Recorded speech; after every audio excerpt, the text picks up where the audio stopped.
अस्सलामु अलैकुम वरहमतुल्लाहि वबरकातुहू। आई होप आप सब खैरियत से होंगे।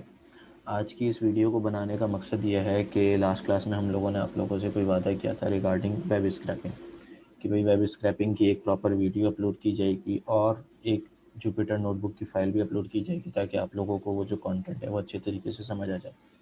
ठीक है, तो टाइम वेस्ट किए बगैर हम डायरेक्टली वेब स्क्रैपिंग पर पहुँचते हैं और देखते हैं कि भाई वेब स्क्रैपिंग है क्या। आई होप आप सबके पास मेरी स्क्रीन आ रही होगी। अच्छा भाई, व्हाट इज़ वेब स्क्रैपिंग? थोड़ी सी अंग्रेजी पढ़ लेते हैं। Web scrapping, also termed screen scraping, web data extraction, web harvesting, etc., is a technique employed to extract large amounts of data from websites, whereby the data is extracted and saved to a local file in your computer or to a database in table spreadsheet format. कुछ समझ नहीं आया? अच्छा भाई देखो, web scrapping जो है ना, उसका मतलब यह है कि आपके पास एक वेब पेज है। जैसे आप अलग अलग वेबसाइट्स पे जाते हो, डिफरेंट टाइप की वेबसाइट होती हैं, क्रिक इन्फो की वेबसाइट है और जो है हमारी वेब है, इस तरीके की अलग अलग वेबसाइट्स होती हैं। आप वेबसाइट्स पे जाते हो और आप चाह रहे हो कि यार इस वेबसाइट का ये जो पर्टिकुलर डाटा है ना, मुझे ये चाहिए। तो अब आप उस डाटा को कैसे एक्सेस करोगे, वो काम जो है वो वेब स्क्रैपिंग कहलाती है। ठीक है, मतलब ये कि आप किसी वेबसाइट पे गए, आपको उसका कोई पर्टिकुलर टेबल या कोई पर्टिकुलर इमेज या कोई पर्टिकुलर चीज़ उसकी सब पसंद आई, आपने बोला यार ये चीज़ मेरे काम की है और इसको मैं आगे अपने काम में ले सकता हूँ, अपने यूज़ में ले सकता हूँ। तो उसके लिए फिर आपको वेब स्क्रैपिंग करनी पड़ती है। ठीक है, जैसे कि अब ये मेरे पास एक यूआरएल है, मैं इस यूआरएल को चेक करता हूँ।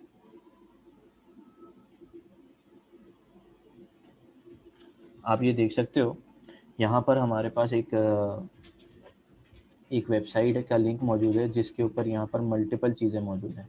ये एक इमेज है, ये अलग अलग टैग्स मौजूद हैं, एक नेविगेशन बार बना हुआ है यहाँ पे। इसी तरीके से यहाँ पर एक नेविगेशन बार और है, यहाँ पर जो है एक टेबल बना हुआ है, यहाँ डिफरेंट लिंक्स दिए हुए हैं और बहुत सारा डाटा इस पेज पर मौजूद है। अब आप ये चाह रहे हो कि भाई इस पेज के ऊपर ये जो सारा डाटा है ना, ये जो टेबुलर फॉर्म में जितना डाटा है, मैं इसको किसी तरह एक्सेस कर सकूं, मैं इस टेबल को एक्सेस कर लूं और इसको मैं अपने पास यूज़ कर लूं। मतलब क्या, कि मैं इस पूरे के पूरे डाटा को अपनी एक स्प्रेडशीट बना लूं और उसमें इस पूरे के पूरे डाटा को रख लूं और उसको फिर आगे यूज़ कर सकूं। तो इसका एक तरीका तो ये है कि भाई आप इस पूरी की पूरी डाटा को कॉपी करोगे, पेस्ट करोगे अपनी स्प्रेडशीट के अंदर, फिर अगले पेज पे गए, कॉपी करा, पेस्ट करा। इसी तरीके से जाते जाओगे, कॉपी करते जाओगे, पेस्ट करते जाओगे, कॉपी करते जाओगे, पेस्ट करते जाओगे और कहानी चलती जाएगी। ठीक है, एक तो ये तरीका है। दूसरा तरीका यह है कि अब जैसे यहाँ पर आप देख सकते हो, यहाँ अराउंड कोई 47 पेजेस मौजूद हैं। अब क्या हर एक पेज के लिए आप बारी बारी जाओगे और उसे एक्सेस करोगे? बारी बारी जाओ, उसको कॉपी करो, पेस्ट करो, कॉपी करो, पेस्ट करो, इस तरीके से तो आप पूरे हो जाओगे। अब यहाँ तो सिर्फ 47 है। लेट से कोई एक ऐसी वेबसाइट है जहाँ पर 1500 पेजेस मौजूद हैं, फिर क्या करोगे भाई आप? फिर क्या करोगे? 1500 को कॉपी पेस्ट करोगे? नहीं।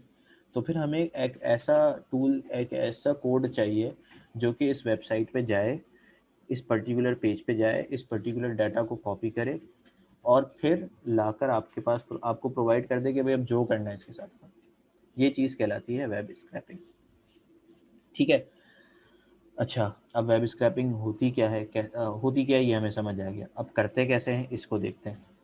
ठीक है, ये मेरे पास इसके लिए जो है ना, हमें पहले तो 4 लाइब्रेरीज की ज़रूरत है: पांडास, नमपाई, रिक्वेस्ट और ब्यूटीफुल सोप।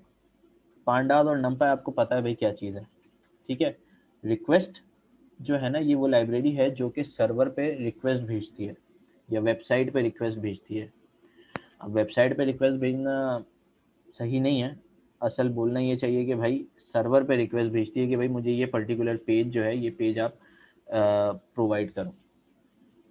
ठीक है, सर्वर क्या होता है भाई? सर्वर इटसेल्फ एक कंप्यूटर है जिसके ऊपर हम जितनी भी वेबसाइट्स है ना, उनका डाटा वहाँ मौजूद होता है।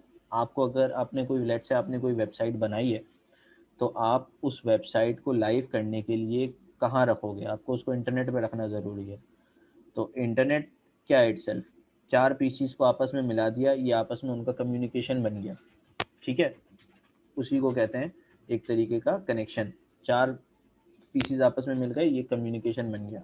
अब अगर आप इसको जितना वाइड करते जाओ, ये आपका लैन, वैन, मैन बनता जाएगा, ठीक है? Local area network, wide area network बनता जाएगा, ठीक है?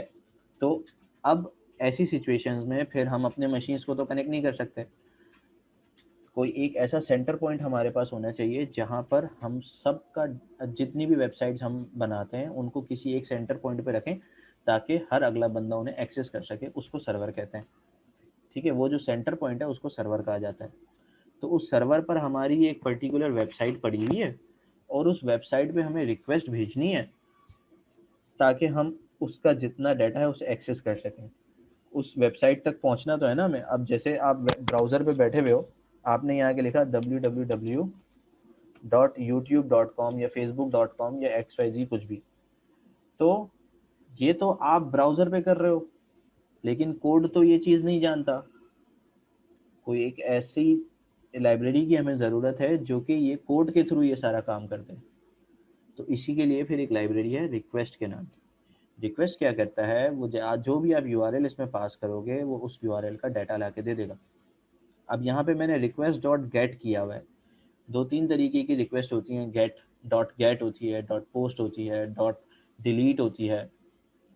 खैर ये सारी बात की बहुत डिटेल्ड बातें हैं, जिनको जब हम इंशाल्लाह आगे थर्ड क्वार्टर में फ्लास्क पढ़ेंगे तो बहुत डिटेल में पढ़ेंगे।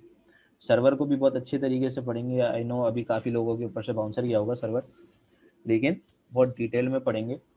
बाकी दो जो मेन रिक्वेस्ट हैं जो हम हमेशा यूज़ करते हैं यूजुअली, वो है गेट रिक्वेस्ट और एक पोस्ट रिक्वेस्ट। अभी इसके ज़्यादा डिटेल में नहीं जाते, सिर्फ बेसिक डिफरेंस समझते हैं वो क्या है। गेट रिक्वेस्ट का मतलब यह है कि जब भी आपको वेबसाइट से कोई डाटा रिट्रीव करवाना है, कोई डाटा मंगवाना है, उसको गेट रिक्वेस्ट कहते हैं, ठीक है? जब आप कोई डाटा दे नहीं रहे सर्वर पे, आप कह रहे हो भाई कोई भी डाटा नहीं भेज रहा मैं तुम्हें, सब सिर्फ और सिर्फ ये पर्टिकुलर चीज़ है, ये मुझे ला के दे दो, तो ये चीज़ कहलाती है गेट रिक्वेस्ट। और पोस्ट रिक्वेस्ट में क्या होता है, आप उसको कोई डाटा प्रोवाइड करते हो कि भाई ये डाटा मैं तुम्हें दे रहा हूँ, इसको लेके जाके डाटाबेस में जाके सेव कर दो। तो ये जो कहानी होती है ना कि आप यूज़र से डाटा लेते हो और फिर एक रिक्वेस्ट भेजते हो सर्वर पे कि भाई ये डाटा है, इसको जाके सेव कर दो, या इस डाटा के एवज में कोई भी काम कर दो, तो फिर ये सारी रिक्वेस्ट पोस्ट रिक्वेस्ट कहलाती है, ठीक है? ये एक बेसिक सा डिफरेंस है। अच्छा, ये जो रिक्वेस्ट की लाइब्रेरी है ये क्या काम करती है, ये आई होप समझ आ गया होगा। इसके बाद हमारे पास एक और लाइब्रेरी है जो है ब्यूटीफुल सोप की। अब ब्यूटीफुल सोप की लाइब्रेरी क्या करती है कि आपके पास ये जो डाटा आया है ना, ये आता है सारा का सारा एक तरीके से रिस्पॉन्स जो है ना, एक, चलो मैं इसको करके ही दिखाता हूँ तो सही तरीके से समझ आएगा। बेसिकली इसको ब्यूटीफाई करने के लिए यूज़ करते हैं हम लोग। अब कैसे ब्यूटीफाई, तो ये जब करेंगे तभी समझ आएगा। चलो भाई, बिस्मिल्लाहिर्रहमानिर्रहीम। अच्छा भाई, सबसे पहले तो भाई लाइब्रेरीज को इंपोर्ट करा, रन कर दिया हमने।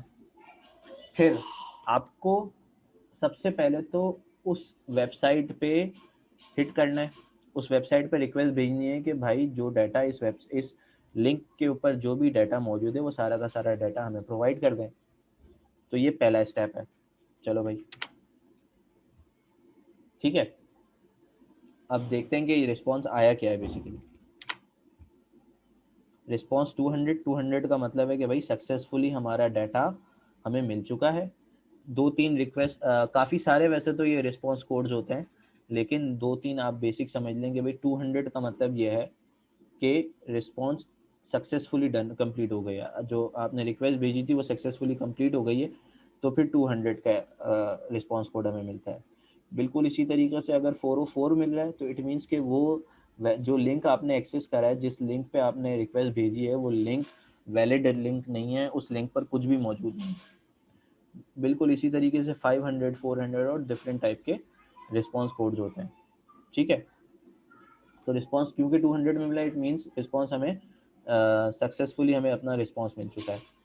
अब क्या है भाई, रिस्पॉन्स के अंदर क्या मौजूद है, तो रिस्पॉन्स डॉट कंटेंट से हमें पता चलेगा कि भाई जो रिस्पॉन्स मिला है वो किस फॉर्म में है। इस तरीके से तो सिर्फ रेस करके अगर हम रेस को प्रिंट करवाएं तो हमें कुछ समझ नहीं आएगा। तो रिस्पॉन्स डॉट कॉन्टेंट, और यहाँ आप देख सकते हो ये कुछ अजीब व गरीब वे में हमारे पास डाटा आया है। ये डॉक टाइप HTML, फिर ये कुछ टैग्स लगे हुए हैं, फिर कुछ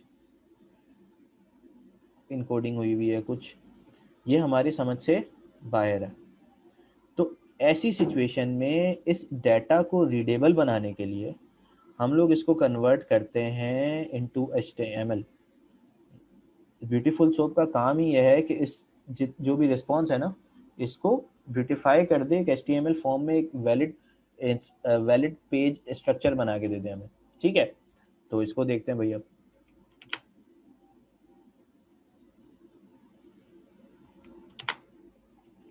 अब आप देख सकते हो, अब जो कुछ भी आपके सामने है ये पढ़ने के काबिल है बनिस्बत इसके। तो ये काम था ब्यूटीफुल सोप का।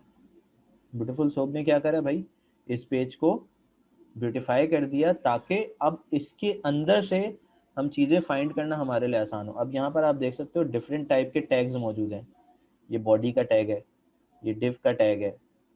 तो अब आपको जिस भी चीज़ की ज़रूरत हो आपके पेज में से आप वो चीज़ फाइंड आउट कर सकते हो, रिट्रीव करवा सकते हो, क्योंकि अब आपके पास पूरा का पूरा पेज का डाटा, पूरा का पूरा पेज का स्ट्रक्चर मौजूद है। अब अगर मैं चाहता हूँ कि भाई मुझे ये इमेज मिल जाए, तो मैं इस इमेज को भी स्क्रैप करवा सकता हूँ।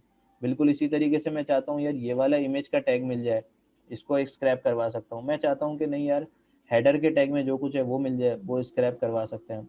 So it all depends on us. ठीक है, ये हो गया काम इधर मुकम्मल। तीसरे स्टेप पे आ जाते हैं। अब तीसरे स्टेप में क्योंकि अब हमारे पास पूरा का पूरा सोप का एक ऑब्जेक्ट मौजूद है जिसके अंदर सारा का सारा डाटा हमारे पास अवेलेबल है। इसके अंदर से अब हम लोग जो है ना अपना टेबल फाइंड आउट करवाएंगे, टेबल का टैग फाइंड आउट करवाएंगे। यहाँ टेबल लिखने का मतलब ये है कि हम यहाँ पर टेबल के टैग को फाइंड आउट करवा रहे हैं इस पूरे के पूरे डाटा में से। ये जो डाटा हमारे पास मौजूद है इस पूरे के पूरे डाटा में से हम टेबल का टैग फाइंड आउट करवा रहे हैं। वही करवा लेते हैं इसको फाइंड आउट। अब देखते हैं कि क्या मिला हमें इस टेबल के टैग में। तो भाई ठीक है, इस पूरे के पूरे डाटा में कहीं एक टेबल का टैग मौजूद था जो कि हमें अब मिल चुका है। ये रहा, यहाँ कहीं ना कहीं होगा जिसको हमने फाइंड आउट करवाया। फाइंड ऑल टेबल्स, अब जितने भी टेबल्स हैं वो सारे के सारे हमें मिल जाएंगे। ठीक है, अब इस पूरे के पूरे पेज में जितने टेबल थे सारे मिल गए होंगे हमें। तो देख लेते हैं कि भाई उस पूरे पेज में कितने टेबल मौजूद थे, उसकी लेंथ चेक कर लेते हैं। एक ही, क्योंकि फाइंड ऑल जो है ना वो हमेशा हमें एक एरे, एक लिस्ट रिटर्न करता है। तो इसीलिए आप देख सकते हो बल्ले डाटा सिर्फ एक ही मौजूद है, सिर्फ एक ही वैल्यू उसके अंदर मौजूद है, लेकिन फिर भी वो एरे के अंदर एक स्क्वायर ब्रैकेट में इंक्लोज हुआ हुआ है। तो अब अगर मुझे इस पर्टिकुलर टेबल को, इस पहले इंडेक्स के टेबल को एक्सेस करना है तो उसके लिए मुझे क्या करना पड़ेगा, मुझे इधर टेबल 0 के जरिए इसको एक्सेस करना पड़ेगा। अब आप देख सकते हो यहाँ पर हमारे पास टेबल पूरा का पूरा मौजूद है। ये हमारा टेबल है जो कि हमारे पास मौजूद है। यहाँ तक कहानी समझ आई, ये आसान है। दोबारा एक बार देखते हैं। पहला स्टेप क्या है भाई, पहला स्टेप है रिक्वेस्ट भेजना, सिंपल सा स्टेप। उस रिक्वेस्ट को कन्वर्ट करना ब्यूटीफुल सोप की मदद से।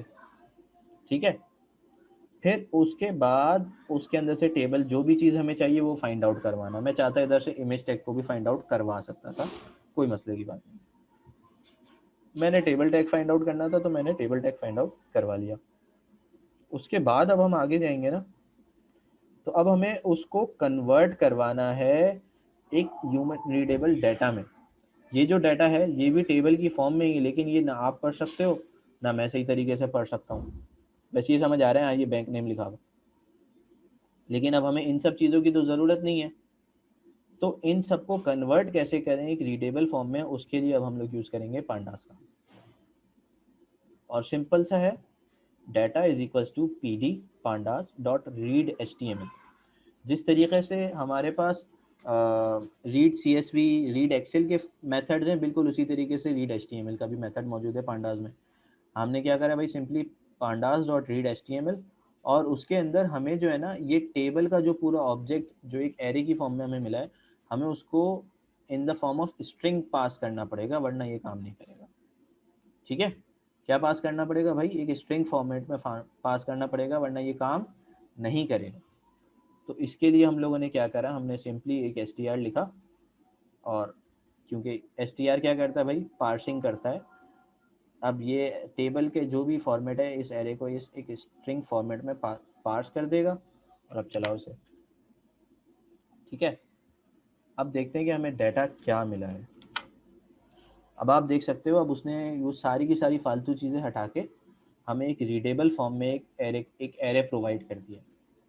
लेकिन इसने भी एक एरे ही प्रोवाइड करा है। क्यों एरे प्रोवाइड करा है भाई, क्योंकि हमने उसको एक टेबल प्रोवाइड करा था जो कि खुद एक एरे की फॉर्म में था।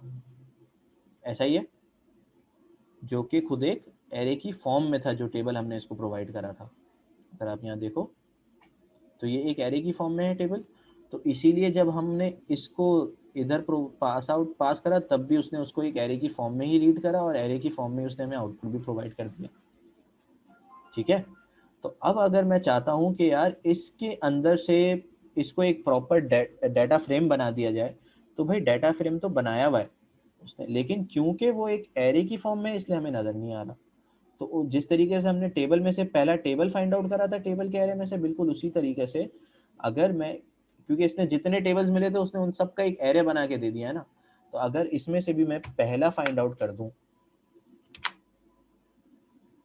तो अब आप देख सकते हो कि अब हमारे पास एक पूरा डाटा फ्रेम बना हुआ मौजूद है। अब इस डाटा को मैं इजीली जो है CSV में कन्वर्ट करवा सकता हूँ। ठीक है, क्या इसमें कोई इशू है, ये चीज़ समझ नहीं आई? देखो भाई, हमारे पास, इसको दोबारा से लिखते हैं, हमारे पास ये एक रिस्पॉन्स का ऑब्जेक्ट मिला है। ठीक है, हमने जब इधर रिक्वेस्ट भेजी तो हमें एक रिस्पॉन्स का ऑब्जेक्ट मिला यहाँ पे, ये रहा। अब इसको हमने कन्वर्ट करवाया by using beautiful soap like this. ठीक है, देन उसमें से हमने टेबल्स, जितने टेबल्स थे उस एक वेब पेज पे सारे फाइंड आउट कर लिए। सही है, उसके बाद जब ये सारे फाइंड आउट कर लिए, तो उसमें से भी फिर हमारे पास अब उन सब टेबल्स को हमें क्या करना था, उन सब टेबल्स को हमें एक रीडेबल फॉर्म में कन्वर्ट करना था। तो हमने फिर इस तरीके से उसे पास आउट किया, हमने स्ट्रिंग में पार्सिंग करी उस टेबल की, और उसको रीड HTML में एज अ पैरामीटर पास कर दिया। तो उसने हमें एक डाटा, एक एरे प्रोवाइड कर दिया डाटा का, ये रहा। अब इस डाटा को हमें क्या करना है भाई, अब इस डाटा को हमें, इस डाटा में से अगर मैं पहला वाला एरे फाइंड आउट करूं, तो वो इस तरीके से मिलेगा। क्या कोई पहला 1 इंडेक्स पर कोई एरे मौजूद ही नहीं है, सिर्फ एक ही एरे था, एक ही ऑब्जेक्ट उसमें मौजूद है, जो कि है 0th इंडेक्स पर, वो हमें मिल गया। ठीक है,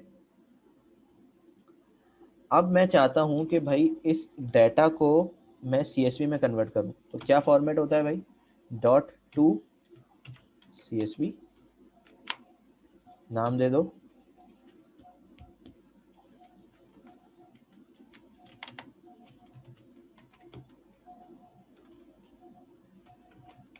ठीक है, और इसकी CSV बन चुकी होगी, ये रही भाई मेरी CSV तैयार है।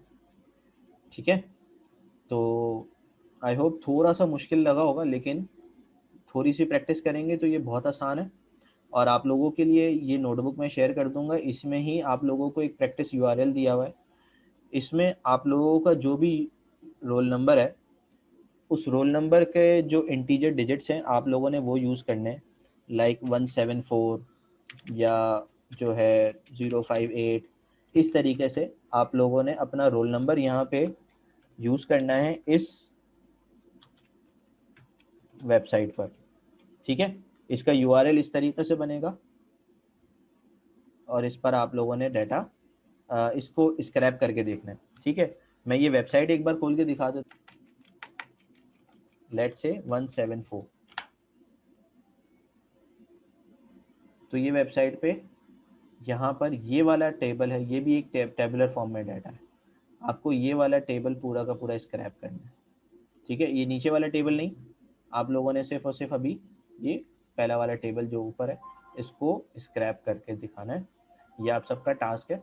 और जो भी आप लोगों का रोल नंबर हो वो आप यहाँ पे प्रोवाइड कर सकते हो। लेट्स से 58, अभी 58 ये रहा। लेट्स से 9, तो भाई 9 भी है, तो सब मौजूद होगा। जिसके पास ना हो, अगर किसी के पास एरर आ रहा हो कि भाई सक्सेसफुली रिक्वेस्ट नहीं हुई, तो आप फिर कोई और रैंडम डिजिट कोई भी यूज़ कर सकते हो। बट कोशिश करनी है सबने कि अपना रोल नंबर यूज़ करें, और इंशाल्लाह उन सब में आउटपुट आ ही जाएगा। तो आई होप आप लोगों को समझ आया होगा। अ, बस मैं इसको पोस्ट कर दूंगा, इस नोटबुक को भी और इस वीडियो के लिंक को भी ग्रुप पे स्लैक पर भी प्रोवाइड कर दूंगा और फेसबुक पे भी प्रोवाइड होगी। ठीक है, जज़ाकल्लाह, अल्लाह हाफ़िज़।